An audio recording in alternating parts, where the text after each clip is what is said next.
Welcome to the NCERT session second class and आज का हमारा सेकंड चैप्टर होने वाला है ईस्ट इंडिया कंपनी और बंगाल के नवाब। तो चलिए सबसे पहले प्रश्न के बारे में डिस्कस करते हैं। सबसे पहला प्रश्न है, मुगल सम्राट द्वारा स्वतंत्र रूप से नियुक्त बंगाल का अंतिम गवर्नर कौन था? प्रश्न है कि मुगल सम्राट के द्वारा जो स्वतंत्र रूप से बंगाल का अंतिम गवर्नर चुना गया था, वो किसे चुना गया था? तो मुर्शिद कुली अली खान को बंगाल का अंतिम गवर्नर चुना गया था। मुर्शिद कुली खान को बंगाल का अंतिम गवर्नर चुना गया था, जो कि मुगल सम्राट का एक शासक था। मुर्शिद कुली अली खान की यदि शासन की बात करें तो 1717 से लेकर 1727 तक 10 सालों तक यह बंगाल में गवर्नर के रूप में ये शासन करता है। मुर्शिद कुली खान 1717 से 1727 तक। नेक्स्ट क्वेश्चन है, मुर्शिद कुली खान ने अपनी राजधानी ढाका से कहाँ स्थानांतरित की थी? यानी कि जब मुर्शिद कुली अली खान बंगाल का गवर्नर बना था, तब वहाँ का राजधानी ढाका हुआ करता था। लेकिन ढाका के बाद मुर्शिद कुली खान ने अपने नाम से ही राजधानी को स्थानांतरित किया था और उस जगह का नाम था मुर्शिदाबाद। मुर्शिद कुली खान ने जो अपनी राजधानी ढाका से बदल के मुर्शिदाबाद रखा था, वो उसी के नाम पे वो जगह भी था। तो हमारा आंसर हो जाएगा, मुर्शिद कुली खान ने अपनी राजधानी ढाका से बदल के मुर्शिदाबाद रखा था। नेक्स्ट क्वेश्चन है, बंगाल के किस गवर्नर ने यूरोपियों की तुलना मधुमक्खियों से की थी? बंगाल का एक गवर्नर था अलीवर्दी खान। बंगाल का एक गवर्नर था अलीवर्दी खान। अलीवर्दी खान ने यूरोपियों की तुलना मधुमक्खियों से की थी। अलीवर्दी खान ने यूरोपियों की तुलना मधुमक्खियों से की थी। उनका कहना था कि वो एक छत्ते में मधुमक्खी है, जब तक आप उन्हें छेड़ोगे नहीं तब तक वो काटेंगे नहीं। और ये जो कथन था ये अलीवर्दी खान का था, जिसने जो कि बंगाल का गवर्नर भी था, और इसने यूरोपियों की तुलना मधुमक्खियों से की थी। नेक्स्ट क्वेश्चन देखेंगे यदि तो प्रश्न है कि 20 जून 1756 को एक प्रसिद्ध घटना हुई थी, ब्लैक होल की घटना। 20 जून 1756 में एक प्रसिद्ध घटना हुई थी, ब्लैक होल की घटना। ब्लैक होल की घटना आप सबको याद होगी। तो ये जो घटना है, जब घटना हुआ था उस समय बंगाल का नवाब कौन था? ब्लैक होल की घटना के समय बंगाल का नवाब कौन था? तो 20 जून 1756 को ब्लैक होल की घटना हुई थी। 20 जून 1756 को ब्लैक होल की घटना हुई थी, और ब्लैक होल की घटना के समय यानी कि 20 जून 1756 को बंगाल का नवाब सिराजुद्दौला हुआ करता था। बंगाल का नवाब सिराजुद्दौला हुआ करता था किस समय? तो ब्लैक होल की घटना के समय। द नेक्स्ट क्वेश्चन इज 9 फरवरी 1757 को अलीनगर की संधि हुई थी। 9 फरवरी 1757 को अलीनगर की संधि हुई थी। 9 फरवरी 1757 को अलीनगर की संधि हुई थी। तो ये जो अलीनगर की संधि हुई थी वो किसके बीच हुई थी? हमारा प्रश्न है कि अलीनगर की संधि जो 9 फरवरी 1757 को हुई थी, वो किन दो लोगों के बीच हुई थी? तो अलीनगर की संधि क्लाइव और सिराजुद्दौला के बीच हुई थी। रॉबर्ट क्लाइव और सिराजुद्दौला के बीच हुई थी। अलीनगर की संधि रॉबर्ट क्लाइव और सिराजुद्दौला के बीच हुई थी। अलीनगर की संधि रॉबर्ट क्लाइव और सिराजुद्दौला के बीच 9 फरवरी 1757 को हुई थी। 9 फरवरी 1757 को अलीनगर की संधि रॉबर्ट क्लाइव और सिराजुद्दौला के बीच हुई थी। इसके बाद एक नोट है कि भारत में ब्रिटिश साम्राज्य का संस्थापक जो है वो लॉर्ड रॉबर्ट क्लाइव को माना जाता है। भारत में ब्रिटिश साम्राज्य का संस्थापक लॉर्ड रॉबर्ट क्लाइव को माना जाता है। खैर, हम इसे लॉर्ड नहीं कहेंगे, हम इसे डायरेक्ट रॉबर्ट क्लाइव ही कहेंगे।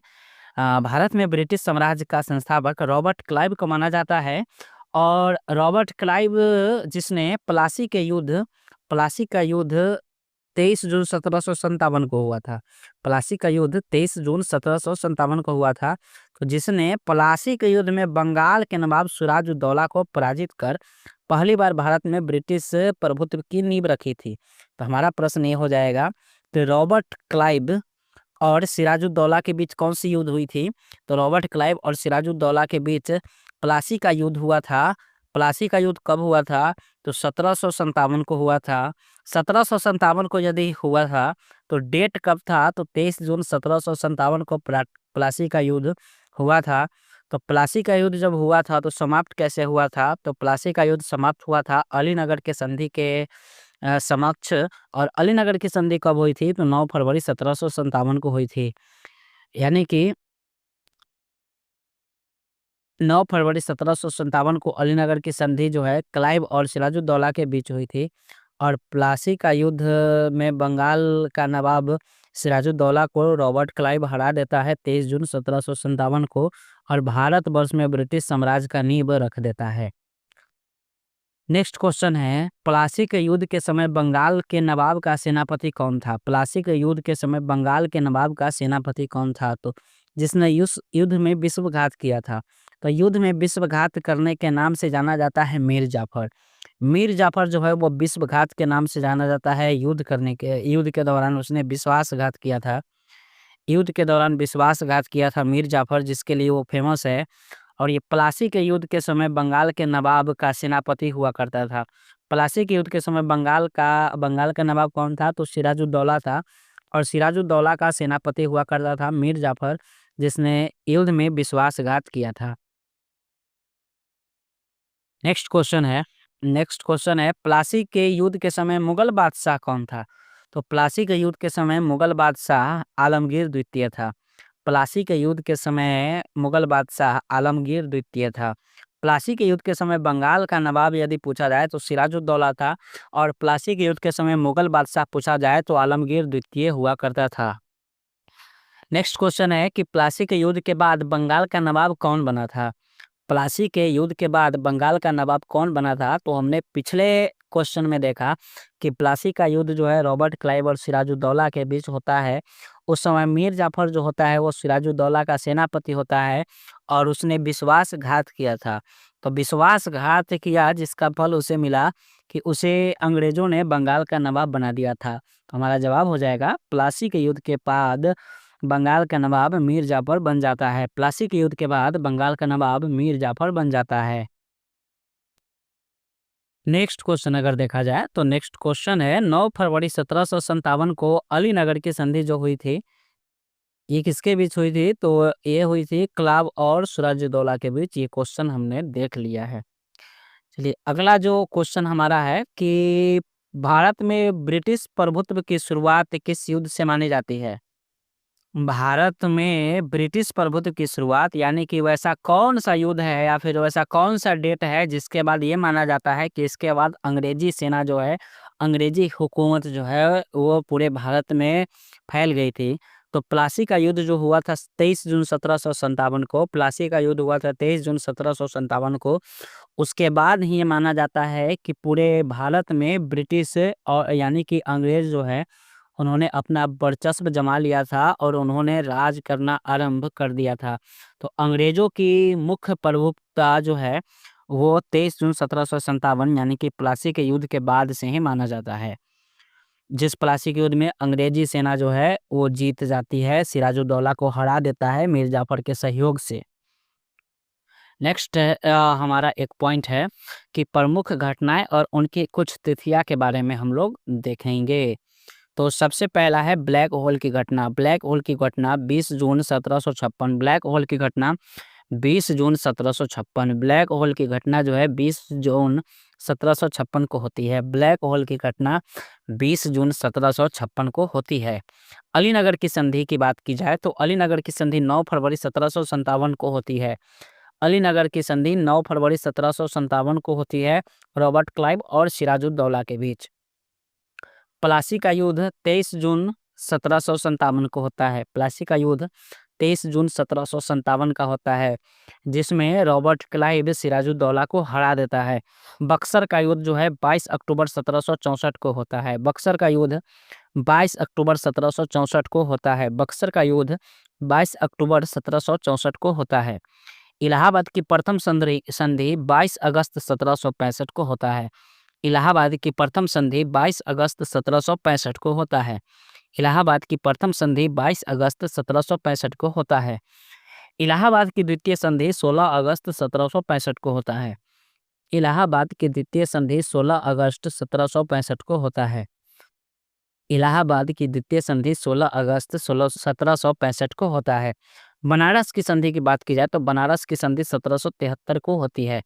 बनारस की संधि 1773 को होती है। बनारस की संधि 1773 को होती है। इसमें से ब्लैक होल की घटना काफ़ी ज़्यादा इंपॉर्टेंट है। 20 जून 1756 बहुत बार ये पूछा गया है। इसके साथ साथ प्लासी का युद्ध और बक्सर का युद्ध भी काफ़ी ज़्यादा इंपॉर्टेंट है। ब्लैक होल की घटना 1756, प्लासी का युद्ध 1757 और बक्सर का युद्ध 1764 है।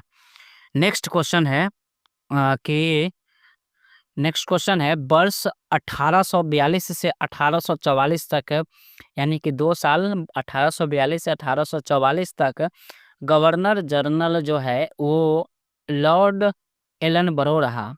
गवर्नर जनरल जो है 1842 से 1844 तक लॉर्ड एलनबरो रहा। तो एलनबरो का जो कार्यकाल है उसको कुशल आक्रमणता की नीति का काल माना जाता है। यानी कि कुशल आक्रमणता की नीति का काल लॉर्ड एलनबरो को माना जाता है 1842 से 1844। कुशल आक्रमण्यता की नीति का काल लॉर्ड एलनबरो को माना जाता है 1842 से 1844 के बीच। नेक्स्ट क्वेश्चन है कि वर्ष 1760 में अंग्रेजों ने मीर जाफर को हटाकर किसे बंगाल का नवाब बनाया था। वर्ष 1760 में अंग्रेजों ने मीर जाफर को हटा दिया था और फिर वापस से मीर कासिम को बंगाल का नवाब बनाया था।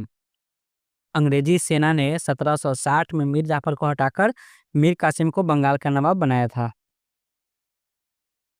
मीर कासिम के बारे में यदि एक इम्पोर्टेंट पॉइंट की बात करें तो बात है 22 अक्टूबर 1764 की। 22 अक्टूबर 1764 को बक्सर के युद्ध में अंग्रेजों ने मीर कासिम बक्सर के युद्ध में अंग्रेजों ने मीर कासिम यानी कि 22 अक्टूबर 1764 को बक्सर के युद्ध में अंग्रेजों ने मीर कासिम, अवध के नवाब शुजा उद दौला तथा दिल्ली के मुगल सम्राट शाह आलम द्वितीय की सम्मिलित सेना को पराजित किया था। अंग्रेजों ने 1764 के बक्सर के युद्ध में अ, 3 राजाओं की सेना को हराया था और वो 3 राजा थे मीर कासिम, इसके साथ अवध के नवाब शुजा उद दौला और दिल्ली के मुगल सम्राट शाह आलम द्वितीय। इन तीनों की सम्मिलित सेना को हराया था बक्सर के युद्ध में अंग्रेजों ने 1764 को, 22 अक्टूबर 1764 को। नेक्स्ट क्वेश्चन है कि बक्सर के युद्ध के समय ब्रिटिश सेना का सेनापति कौन था। बक्सर के युद्ध के समय ब्रिटिश सेना का सेनापति कौन था जिसने 3 राजाओं के सेना को हराया था। तो हेक्टर मुनरो उस समय सेनापति था। हेक्टर मुनरो सेनापति था जिसने बक्सर के युद्ध में मीर कासिम, अवध के नवाब शुजा-उद-दौला और दिल्ली का मुगल सम्राट शाह आलम द्वितीय तीनों के सेना को हराया था बक्सर के युद्ध 1764 में। इसके बाद अगला पॉइंट है कि बक्सर के युद्ध के समय बंगाल का नवाब कौन था। बक्सर के युद्ध के समय बंगाल का नवाब मीर जाफर था। बंगाल का नवाब बक्सर के युद्ध के समय मीर जाफर था। बंगाल का नवाब मीर जाफर था। कब? बक्सर के युद्ध के समय। बक्सर के युद्ध से संबंधित एक पॉइंट को यदि हम देखें तो बक्सर के युद्ध के बाद इलाहाबाद की प्रथम संधि मुगल सम्राट शाह आलम द्वितीय और बंगाल के नवाब नजम-उद-दौला तथा क्लाइव के मध्य तथा इलाहाबाद की द्वितीय संधि क्लाइव तथा अवध के नवाब शुजा-उद-दौला के मध्य संपन्न हुई थी। यानी कि बक्सर के युद्ध के बाद 2 संधि हुई थी, इलाहाबाद की प्रथम संधि और इलाहाबाद की द्वितीय संधि। बक्सर के युद्ध के बाद 2 संधि हुई थी, इलाहाबाद की प्रथम संधि और इलाहाबाद की द्वितीय संधि। इलाहाबाद की प्रथम संधि जो है वो शाह आलम द्वितीय, नजमुद्दौला और रॉबर्ट क्लाइव के बीच हुई थी। इलाहाबाद की पहली संधि शाह आलम द्वितीय, नजमुद्दौला और रॉबर्ट क्लाइव के बीच हुई थी। इलाहाबाद की द्वितीय संधि रॉबर्ट क्लाइव और शुजा-उद-दौला के बीच हुई थी। इलाहाबाद की दूसरी संधि रॉबर्ट क्लाइव और शुजा-उद-दौला के बीच हुई थी। पहली संधि आलम द्वितीय, नजमुद्दौला और रॉबर्ट क्लाइव, द्वितीय संधि शुजा-उद-दौला और रॉबर्ट क्लाइव के बीच हुई थी और ये दोनों संधि जो हैं, दोनों इलाहाबाद की संधियाँ जो है बक्सर के युद्ध के बाद हुई थी। नेक्स्ट क्वेश्चन है किस संधि के माध्यम से अंग्रेजों को बंगाल, बिहार और उड़ीसा की दीवानी प्राप्त हुई थी। बंगाल, बिहार और उड़ीसा की दीवानी इलाहाबाद की संधि के बाद अंग्रेजों को प्राप्त हुई थी। इलाहाबाद की संधि जब हो गई थी, दोनों संधि जब हो गई थी बक्सर के युद्ध के बाद, उसके बाद अंग्रेजों को बंगाल, बिहार और उड़ीसा की दीवानी प्राप्त हो गई थी। यानी कि वो अंग्रेज जो है बंगाल, बिहार और उड़ीसा पर खुले रूप से शासन कर सकते थे इलाहाबाद की संधि के बाद। इलाहाबाद की संधि के बाद अंग्रेज बिहार, बंगाल और उड़ीसा पर खुले रूप से अपना राज चला सकते थे। नेक्स्ट क्वेश्चन है, स्वर्ग से उत्पन्न सेनानायक किसे कहा गया? स्वर्ग से उत्पन्न सेनानायक रॉबर्ट क्लाइव को कहा गया। स्वर्ग से उत्पन्न सेनानायक रॉबर्ट क्लाइव को कहा गया है। स्वर्ग से उत्पन्न सेनानायक रॉबर्ट क्लाइव को कहा गया है। स्वर्ग से उत्पन्न सेनानायक रॉबर्ट क्लाइव को माना गया है, कहा गया है। नेक्स्ट क्वेश्चन है, इलाहाबाद की संधि के पश्चात बंगाल में द्वैध शासन की स्थापना किसके द्वारा की गई थी? इलाहाबाद की संधि के पश्चात बंगाल में द्वैध शासन की स्थापना रॉबर्ट क्लाइव के द्वारा की गई थी। इलाहाबाद की संधि के बाद बंगाल में द्वैध शासन रॉबर्ट क्लाइव के द्वारा की गई और रॉबर्ट क्लाइव को स्वर्ग से उत्पन्न सेनानायक कहा गया। और रॉबर्ट क्लाइव को स्वर्ग से उत्पन्न सेनानायक कहा गया और इसने इलाहाबाद की संधि के बाद बंगाल में द्वैध शासन का स्थापना किया था। इसके बाद हम लोग एक चार्ट को देखेंगे जिसमें हम देखेंगे कि उत्तर मुगल कालीन राज्यों के संस्थापक कौन है। यानी कि जब मुगल से चले गए तो मुगल्स के बाद जो मुगल के वंशज आए उन्होंने कहाँ कहाँ पे राज किया और किस जगह का स्थापना किया। तो बंगाल का स्थापना 1717 से 1727 के बीच मुर्शिद कुली खान करता है। बंगाल का स्थापना 1717 से 1727 के बीच मुर्शिद कुली खान करता है। हैदराबाद 1724 ईस्वी में निजाम उल मुल्क यानी कि चिनकिलीज खान करता है। हैदराबाद की स्थापना 1724 में निजाम उल मुल्क या फिर चिनकिलीज खान करता है। भरतपुर की बात करें तो 18वीं शताब्दी में भरतपुर की स्थापना होती है चूड़ामन या फिर चूड़ामन और बदन सिंह के द्वारा। भरतपुर की स्थापना 18वीं शताब्दी में चूड़ामन और बदन सिंह के द्वारा होता है। कर्नाटक की स्थापना 18वीं शताब्दी में होती है सादतुल्ला खान के द्वारा। कर्नाटक की स्थापना 18वीं शताब्दी में सादतुल्ला खान के द्वारा होती है। अवध की बात करें तो अवध का भी संस्थापक शहादत खान या फिर उसे बुरहान उल मुल्क कहा जाता है। अवध का संस्थापना वर्ष जो है 1722 से 1724 के बीच। अवध का स्थापना वर्ष 1722 से 1724 और इसका स्थापन करता शहादत खान और बुरहानुल मुल्क। शहादत खान, बुरहानुल मुल्क। जयपुर की स्थापना 18वीं शताब्दी में होती है सवाई राजा जय सिंह के द्वारा। जयपुर की स्थापना सवाई राजा जय सिंह के द्वारा 18वीं शताब्दी में होती है। रुहेल पठान 18वीं शताब्दी मोहम्मद खान बंगस के द्वारा किया जाता है। रुहेल पठान 18वीं शताब्दी मोहम्मद खान बंगस। और इसके अलावा मैसूर की बात की जाए तो मैसूर की स्थापना 18वीं शताब्दी में हैदर अली के द्वारा की जाती है। नेक्स्ट जो हमारा वीडियो आएगा वो आएगा क्षेत्र राज्य पंजाब एवं मैसूर के बारे में। जितने भी ऑनलाइन प्रश्न होंगे उनको हम लोग देखेंगे। तब तक के लिए आज की वीडियो में इतना ही।